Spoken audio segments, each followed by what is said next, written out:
सवाल है Durand line के बारे में। क्या है डूरंड लाइन, है ना? चलिए बच्चों, बात करते हैं। बहुत ही प्यारी, बहुत ही इंटरेस्टिंग न्यूज आपको पढ़ने के लिए मिलेगी, क्योंकि ये आपने चीज लर्न करनी है कि विवाद किस चीज को लेकर के है, पाकिस्तान अफगानिस्तान क्यों आपस में भिड़ते रहते हैं। और पाकिस्तान अफगानिस्तान के भिड़ने की बात भी आपको सुनने में तो थोड़ी अटपटी लगेगी, लेकिन जब आप एक बयान सुनते हैं एक नेता का, जिसमें उस नेता ने यह कहा है friction point between Afghanistan and Pakistan Durand line, क्योंकि हाल ही के अंदर जो अफगानिस्तान है उसका जो स्पोक्स पर्सन है जिसका नाम है जुबीहुल्लाह मुजाहिद, जो कि ऑफिशियली स्पोक पर्सन है अफगानिस्तान में तालिबान शासन का, उसने कहा है कि नहीं साहब, डूरंड लाइन तो हमारे बीच में बहुत ज्यादा मायने रखता है और इसके लिए हम कुछ भी कर सकते हैं।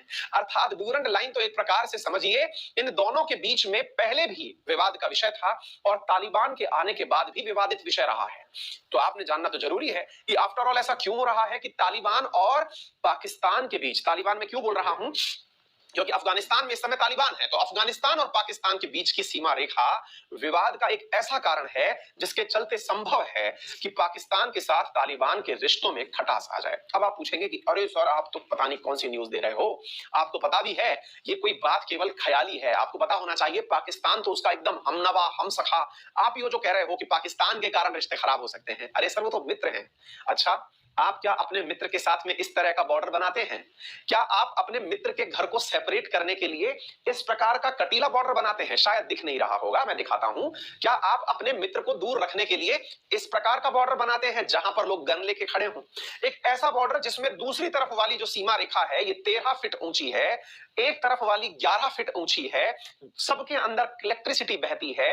ये इस तरफ अफगानिस्तान है, ये इस तरफ पाकिस्तान है। क्या आप ऐसी सीमा बनाते हैं?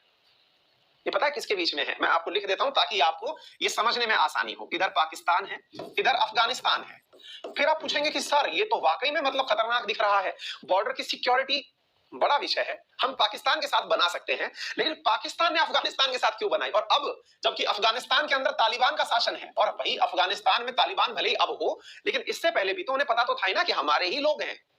आपको जानकर के आश्चर्य होगा कि इसको बनाने के लिए पाकिस्तान ने $500 मिलियन खर्च किए हैं। कितने? $500 मिलियन खर्च किए हैं।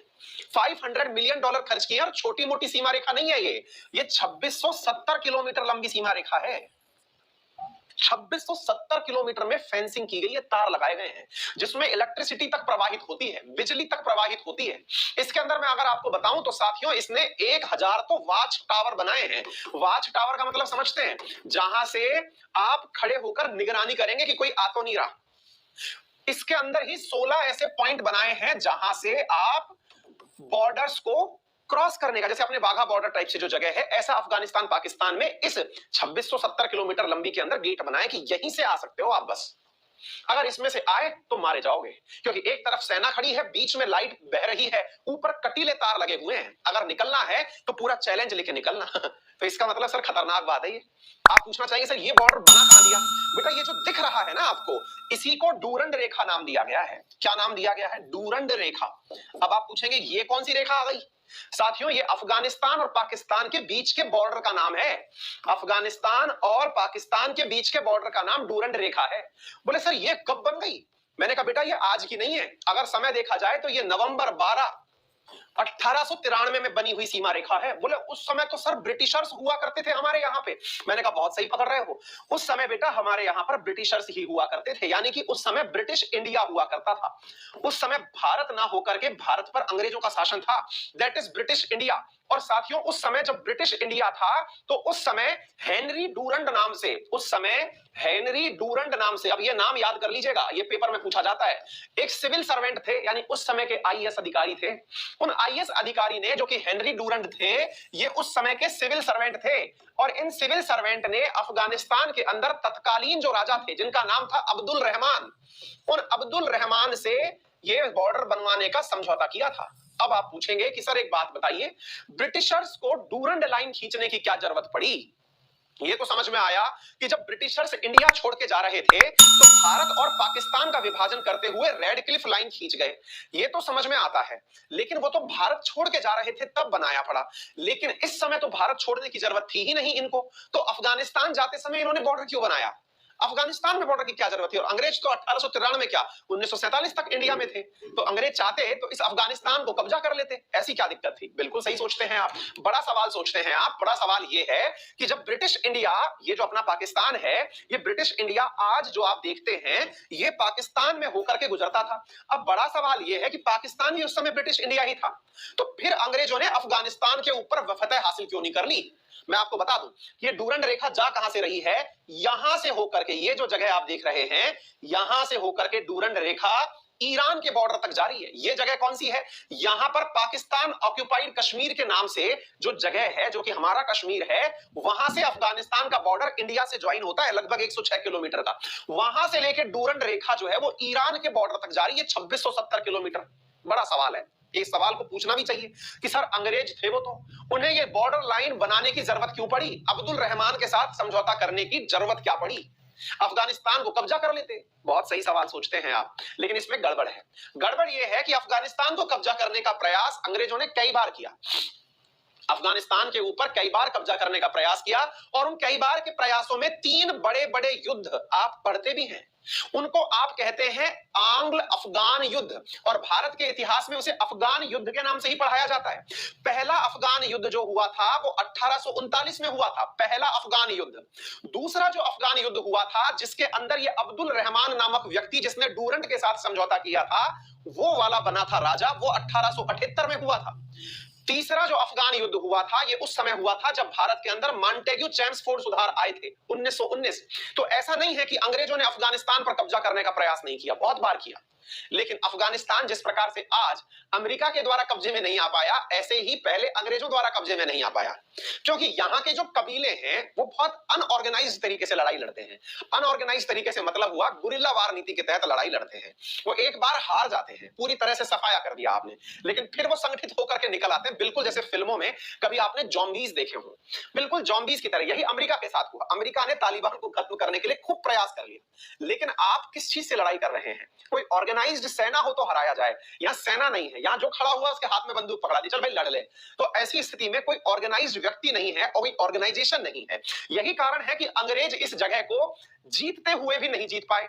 इन युद्धों के अंदर ये हर बार जीत कर ही आते थे, अंग्रेज कभी भी हार कर नहीं आते थे, लेकिन हर बार उनके सामने एक समस्या बन जाती थी कि यार ये एक मतलब अनस्टेबल स्टेट में ही रहने वाली जगह है। इस स्थिति में अब्दुल रहमान नामक व्यक्ति को जब अंग्रेजों ने 1898 के अंदर अफगानिस्तान का राजा बनाया, अब एक बार को ध्यान से सुनिएगा, आपके दिमाग में एकदम शॉक लगेगा।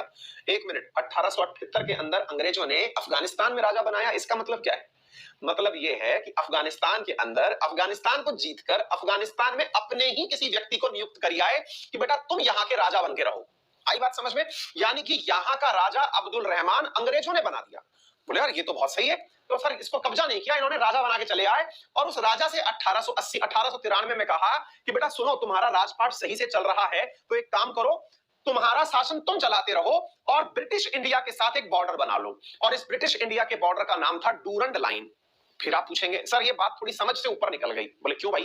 बोले सर समझ से ऊपर यूं निकल गई कि इस जगह पर जब आपने अब्दुल रहमान को अपना ही राजा बना के नियुक्त कर रखा है, तो ये व्यक्ति आपके पक्ष में बात करेगा, ये तो समझ में आया, लेकिन ये समझ में नहीं आया कि आपको इस कोने में जाके क्या जरूरत पड़ गई अपने एक व्यक्ति को चौकीदार बना के बिठाने की। बहुत बड़ी जरूरत थी। क्या जरूरत थी? थोड़ा मैप को और ऊपर देखो, क्या देखना है सर? यहाँ पे छोटू छोटू से नाम दिख रहे होंगे आपको, इधर देखो, ताजिकिस्तान, उज्बेकिस्तान, तुर्कमेनिस्तान दिख रहे हैं आपको।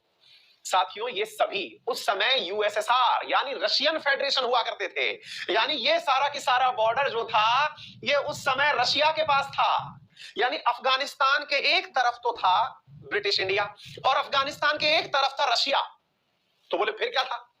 यही तो लॉजिक था कि एक तरफ ब्रिटिश इंडिया, एक तरफ रशिया। इनका हाल वही था जो नेपाल का है भारत और चीन के बीच में। इसे कहते हैं बफर स्टेट, इसे कहते हैं बफर स्टेट। क्या नाम दिया गया इसे?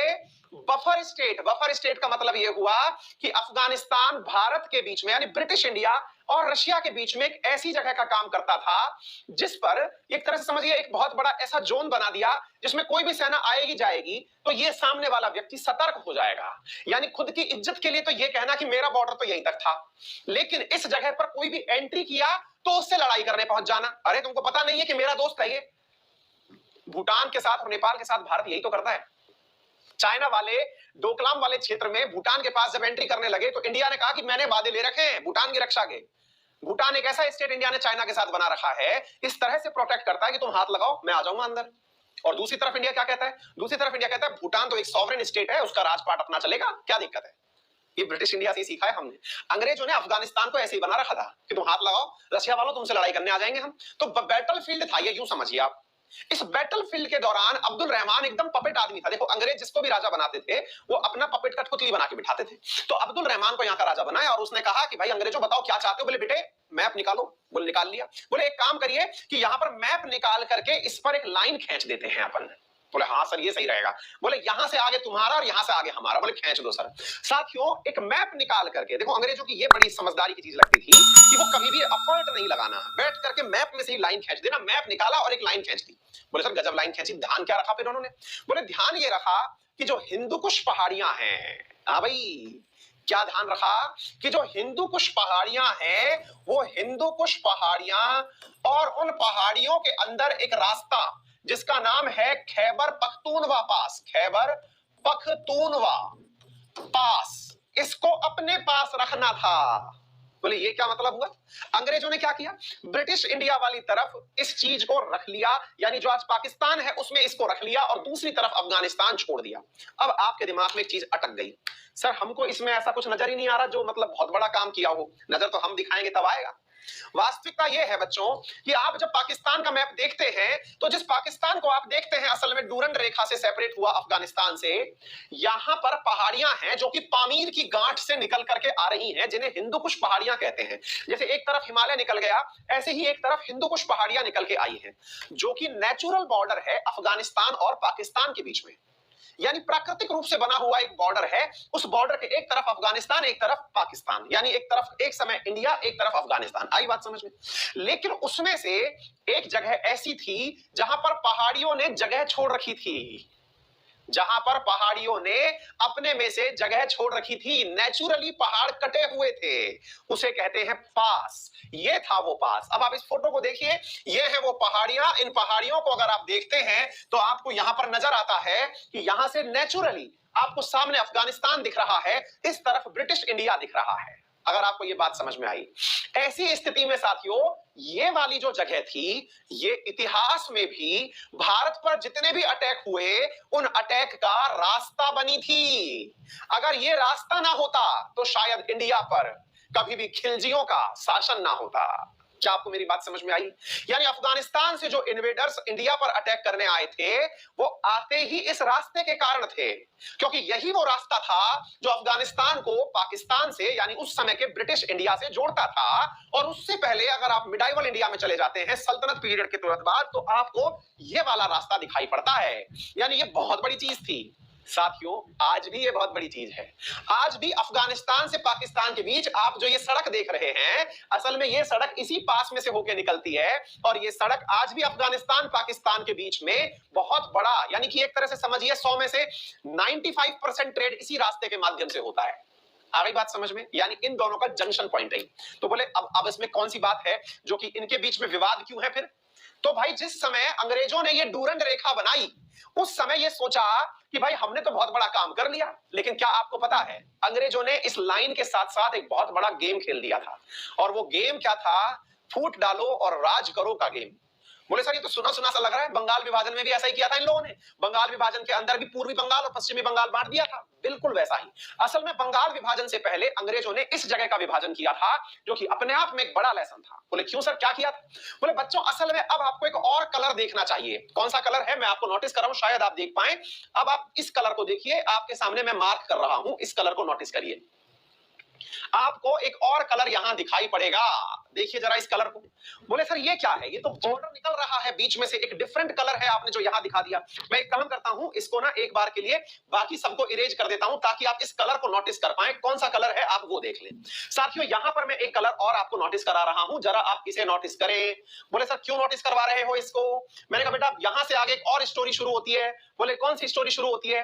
मैंने कहा बेटा असल में ये वाला जो चीज आप देख रहे हो ना, इस जगह पर असल में रहते हैं एक विशेष प्रकार की कम्युनिटी जिसका नाम है पश्तून, जिसका नाम है पश्तून कम्युनिटी यहां रहती है, पश्तून कम्युनिटी। बोले तो पश्तून कम्युनिटी क्या खाती है क्या? क्या है पश्तून कम्युनिटी? मैंने कहा बेटा पश्तून कम्युनिटी वो है जो पश्तो भाषा बोलती है। बोले कौन सी भाषा बोलती है? पश्तो। तो बोले पश्तून कम्युनिटी में क्या है ऐसा? मैंने कहा चलिए आसान भाषा में बताएं तो आपको समझ में आ जाएगा। साथियों, स्टूडेंट्स को तालिबान पश्तून भाषा में ही कहा जाता है। शायद ऊपर से चला गया, दोबारा से सुनिए। स्टूडेंट्स को तालिबान पश्तून भाषा में ही कहा जाता है। इधर सुनिए फिर से, शायद कईयों के चमक गया होगा। Student is equals to Taliban is equals to Pashtun, ये पश्तून भाषा है। बोले ये तो कुछ समझ में आ रहा है सर, क्या समझ में आ रहा है? भैया बात यह है कि जो पश्तो भाषा है वही तालिबान आज आप जो अफगानिस्तान में शासन करता हुआ देख रहे हैं, वही तालिबान इधर भी तो है, क्योंकि यही पश्तो लोग इधर भी रहते हैं। जो तालिबान आज अफगानिस्तान पर राज कर रहा है, वो राज करने वाला असल में तालिबान पश्तो भाषा का ही तो है। ये लोग अपने आप को एक कम्युनिटी समझते हैं। आपको जान के आश्चर्य होगा, खान अब्दुल गफ्फार खान, कुछ याद आया? अरे बोले हाँ सर, ये तो हिस्ट्री सुनने में आ रही है। अरे हम बताते हैं, वो पहले विदेशी व्यक्ति जिन्हें भारत ने भारत रत्न से सम्मानित किया था। बोले कौन थे सर ये? अरे भैया याद करो, सीमांत गांधी के नाम से जानने वाले, लाल कुर्ती संगठन चलाने वाले, अरे सीमांत गांधी, खान अब्दुल गफ्फार खान। वो भैया इसी जगह रहते थे, पाकिस्तान वाली बॉर्डर पे। यानी ये वाला जो बॉर्डर आप देख रहे हैं, यानी कि ये पश्तो भाषा के इधर की तरफ भी अफगानिस्तान, इधर की तरफ पाकिस्तान, दोनों तरफ पश्तो। और पता है खान अब्दुल गफ्फार खान क्या कहते थे? कि ना मुझे पाकिस्तान चाहिए, ना मुझे अफगानिस्तान चाहिए, मुझे चाहिए पश्तूनिस्तान। यानी जहां पश्तून रहते हो वो पश्तूनिस्तान चाहिए। एल ये तो कुछ ऐसा लग रहा है सर, इंडिया की बिठाई हुई चीज लग रही है ये। बिल्कुल भाई, भारत ने हमेशा पाकिस्तान में रहने वाले खान अब्दुल गफ्फार खान को सम्मानित क्यों किया? क्योंकि वो भारत के पक्ष में बात करते थे, और बात यहां पर ये करते थे कि साहब ये वाली जो जगह पाकिस्तान के अंदर है, पश्तून वाले लोग, इन पश्तून वाले लोगों को अगर आज की स्थिति में समझा जाए तो आप इन्हीं को तहरीक ए तालिबान के नाम से जानते हैं। यही है साथियों तहरीक ए तालिबान। तहरीक ए तालिबान क्या है तो वो भी समझ जाइए। तहरीक ए तालिबान यही वाली चीज है साथियों। इस तहरीक ए तालिबान को इधर और उस तालिबान को उधर रख दो, दोनों के बीच में डोरंड लाइन है, दोनों के बीच में डोरंड लाइन है। अगर लाइन समझ गए तो ये जो सीमा रेखा आप बना देख रहे हैं, ये इधर की तरफ तालिबान, इधर की तरफ तहरीक ए तालिबान, इधर भी पश्तो, इधर भी पश्तो, इधर अफगानिस्तान, इधर पाकिस्तान। साथियों अंग्रेज चले गए, अंग्रेजों के जाने के बाद देश आजाद हुआ। पाकिस्तान ने इस डूरंड रेखा को ही माना, लेकिन तालिबान ने मना कर दिया कि ये गलती से मत मान लेना। 2017 के अंदर जब अफगानिस्तान में अमेरिका के द्वारा बिठाई हुई सरकार चल रही थी, उस समय भी अफगानिस्तान के अंदर रहने वाले और पाकिस्तान में रहने वाले तहरीक तालिबान ने इस सीमा का विरोध किया था। ये सीमा नहीं होनी चाहिए। अमेरिका के चले जाने से पहले ही पाकिस्तान ने लगभग इस सीमा को बना डाला है, क्योंकि पाकिस्तान को पता है कि तहरीक तालिबान को समर्थन देने के लिए इधर से तालिबानी आएंगे तो आएंगे। तो ऐसी स्थिति में पाकिस्तान ने सोचा कि अपने घर में शांति रखनी है तो एक काम करते हैं, तालिबान के समर्थन में नारे लगाते हैं। बोले लगाइए नारे, लेकिन एक चीज मत भूलिएगा कि तहरीक